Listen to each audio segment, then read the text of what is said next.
saka isa sa mga nag-influence ako mag-pursue sa dentistry is ang akon nga mother kag si Tito.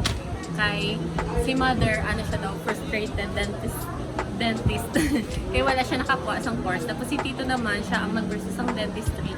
So nakita ko nga daw flexible sila pag abot sa time.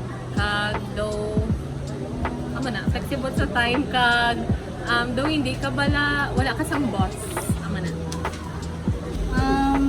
For me, pursue dentistry siguro because of my sister.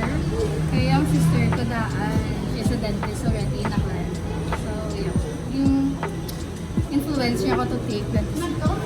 For me naman, it's my personal choice to pursue dentistry. Kay first choice, sige siya as a course ko gid for entering college. Yes, of course, I struggle in this course. Tanan man siguro nga course nga ginakuha. May ara gid ya sang mga challenges. Yes. Yes.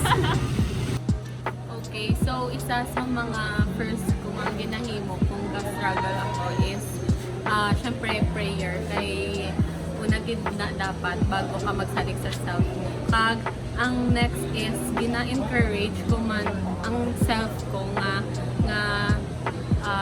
after sang struggles nga ni, after sang challenges na ni, may ara sang reward ako nga mabaton. Kag ginaisip ko man nga hindi man lang ako ang gaagi sang struggle.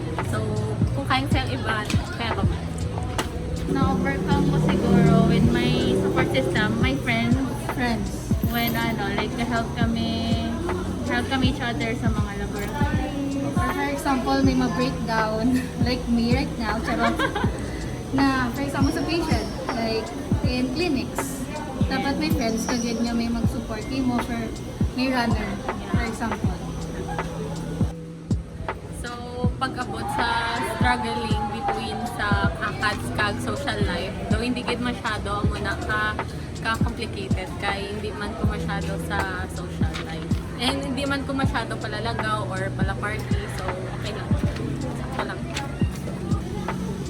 Actually, wala na kami social life. But somehow, meet up kami friends. Or for example, after clinics, ma-decide kami friends like to deserve namon magkaon or mag-mall or mag-ukay. Pero sa amon din like small time lang gid amon nahatag sa iban. Like hindi sa school like other friends. Yeah. Like limited lang mo time sila. More on sa ila lang gid kami naka-revolve.